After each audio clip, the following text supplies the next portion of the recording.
ఉగాది అంటేనే అందరికి మొదగాల యాదికొచ్చేది పంచాంగం. ఈ ఏడు మా జాతకం ఎట్లున్నది, ఆదాయం ఎంతున్నది, ఖర్చు ఏ పాటుంటది, రాజపూజ్యం ఎట్లున్నది, అవమానాలు ఎన్నుంటాయి, ఈ ఏడు అనుకున్న పనులు అయితేయా కావా అని ఎంతో ఆశతోని పోయి పంచాంగం చెప్పించుకుంటారు.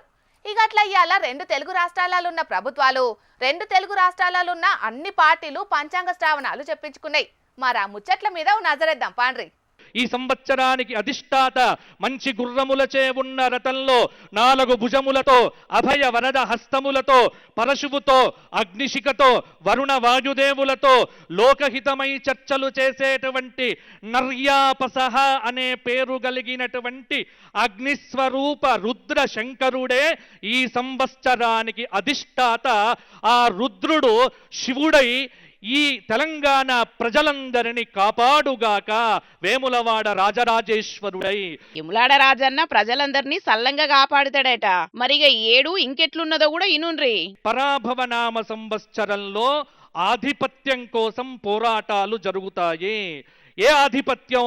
ఇంట్లో భార్యాభర్తల మధ్య ఆధిపత్యం, లేకపోతే పరిపాలనలో రాజుకు మంత్రులకు మధ్య ఆధిపత్యం. ఇలా చాలా చోట్ల ఆధిపత్యాన్ని కోరుకునేటువంటి మనుషులు ఎక్కువైతారు. కానీ ధర్మంగా ఉన్నటువంటి వాడు ఖచ్చితంగా నిలబడి విజయాన్ని సాధించగలుగుతాడు. అంటే ఈ లెక్కన చూస్తే ఈ ఏడు కూడా లీడర్ల నడుమ నువ్వెంత అంటే నువ్వెంత అన్నట్టే ఆధిపత్య పోరు నడుస్తుంది కావచ్చునో ఎట్లనో తెలియదు గాని అసలు ఈ ఏడు వర్షాలు ఎట్లున్నాయి, పంటలు ఎట్లా వండుతాయి అనేది తెలుసుకోవాలే కదా. ఈ సంవత్సరం వర్షాలకు తిరుగులేదు. నైరుతి ఋతుపవనములు బ్రహ్మాండంగా వచ్చేస్తున్నాయి. ఈ సంవత్సరం తెలంగాణలో ఎక్కడ చూసినా అద్భుతమైనటువంటి ఆ గంగమ్మ యొక్క, గోదావరి తల్లి యొక్క ప్రాభవ వైభవ ప్రవాహములన్నీ కూడా నా తెలంగాణను వ్యవసాయ తల్లిగా మార్చి అందరికీ కడుపు నిండా అన్నం పెట్టి రైతులందరికీ ఆనందాన్ని పంచేటువంటి సంవత్సరంగా ఈ సంవత్సరం మనకొచ్చింది. అంత మంచిగానే ఉన్నది గాని పైసలు ముచ్చట సంగతి ఏందో కూడా తెలుసుకోవాలే కదా. ఈ సంవత్సరం కూడా ఆర్థికంగా కొంత ఇబ్బంది పడక తప్పదు. ఈ విషయంలో కఠినాతి కఠినమైన నిర్ణయములుంటేనే పరిపాలన బాగుంటుంది. అంటే ఈ పారు కూడా పైసల మంత్రి బట్టి సారుకు కట్టమే ఉన్నట్టున్నది పోన్రి. మరి ఇక తెలంగాణ పరిస్థితి ఇట్లుంటే మరి ఏపీ పరిస్థితి ఎట్లున్నదో తెలుసుకోవాలి కదా. రాజు బృహస్పతి, మంత్రి కుజుడు ఇద్దరు మిత్రులు. అందువల్ల రాజు మంత్రి ఎప్పుడైతే పరస్పరం మిత్రులో కేంద్ర రాష్ట్ర ప్రభుత్వాలు పరమ సఖ్యంతో స్నేహభావంతో ప్రజాహితమైన వైపున అడుగులు ముందుకు వేసేటువంటి పరిస్థితి ఈ సంవత్సరం ఉన్నది. అంటే ఈ ఏడు కూడా అటు సెంటర్ సర్కారు ఇటు రాష్ట్ర సర్కారు ఐక్యంగా ఉండి రాష్ట్రాన్ని ఇంకింత రువ్వడిగా అభివృద్ధి చేస్తాయి అన్నట్టు. మరి రాష్ట్రంలో పరిస్థితులు ఎట్లుంటాయంటే మనకి ఈ సంవత్సరం వర్షపాతము చాలా విస్తృతముగా ఉన్నది. నిన్ననే దానికి శ్రీకారం అయింది. మనం అందరం చూస్తున్నాం. నిన్ననే వర్షం ప్రారంభమైంది. అంటే వచ్చే ముందే ఒక జయధ్వానం అన్నమాట. అందువల్ల నిన్ననే వర్షం ప్రారంభమైంది. పాడి పంటలు చాలా చక్కగా ఉంటాయి. రాష్ట్ర ప్రజలందరికీ చాలా అభ్యుదయహేతువుగా ఉంటుంది. ముఖ్యముగా యువతకు చాలా ఆశాజనకమైన పరిస్థితులు, వాతావరణాలు, ప్రభుత్వం యొక్క సహకారము చాలా ఉంటుంది ఈ సంవత్సరము.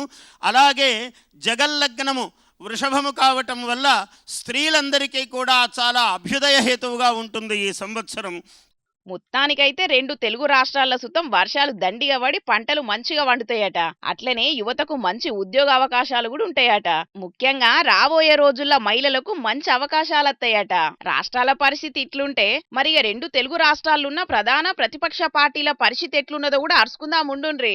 ఈ సంవత్సరానికి రాజు గురువు, మంత్రి కుజుడు, నవనాయకులలో 7 గ్రహాలు శుభులు, 2 పాపగ్రహాలు ఎక్కువగా శుభగ్రహాలు ఉండటం వలన దేశంలో రాజులు ప్రజలు పరస్పర అభిమానంతో కలిసి ఉన్నప్పటికీ కూడాను ప్రభుత్వంలో జరిగే లోటుపాట్ల వలన ప్రభుత్వం యొక్క ప్రతిపక్షము బలపడే అవకాశము ఈ సంవత్సరం ఉంటుంది అని చెప్పుకోవచ్చు. తెలంగాణ భవన్లో జరిగిన ఉగాది వేడుకల్లా పంచాంగ శ్రవణం చేసిన అయ్యవారు చెప్పిన దాన్ని బట్టి చూస్తే సర్కార్ చేసే తప్పులు చెయ్యంగా ప్రతిపక్ష పార్టీలు బలపడే ఛాన్స్ ఉన్నదన్నట్టు. ఇక అటు పంక పార్టీ అధినేత జగనన్న కూడా తాడేపల్లిలున్న వాళ్ళ పార్టీ ఆఫీసులో జరిగిన పంచాంగ శ్రవణం కార్యక్రమంలో పాల్గొన్నాడు.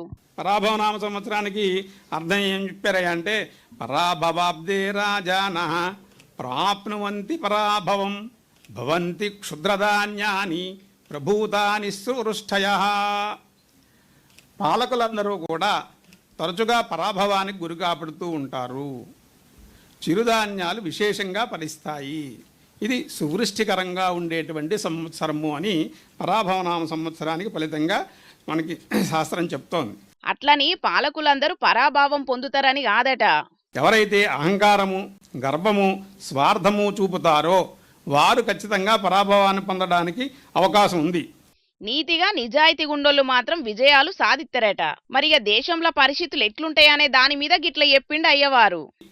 ఆగస్టు 10వ తారీఖు దాటిన తర్వాత ఇంచుమించు డిసెంబర్ వరకు ఉన్నటువంటి ప్రాంతంలో మనకి విశేషమైనటువంటి దేశారిష్ట యోగాలు పట్టడం చేత ఆ సమయంలో మనం ఎక్కువగా పరిపాలన విధానంలో అనేక రకమైనటువంటి మత ఛాందస్సువాదుల యొక్క ప్రభావం చేత, అంతేకాకుండా రాజకీయపరమైనటువంటి అల్లర్లతోనూ భారతదేశం అంతా జనజీవితం ప్రభావితం చేయగల సంఘటనలు కలవని, సైనిక బలం ఎక్కువగా వినియోగించబడుతుందని చెప్పడానికి అవకాశం ఉందండి.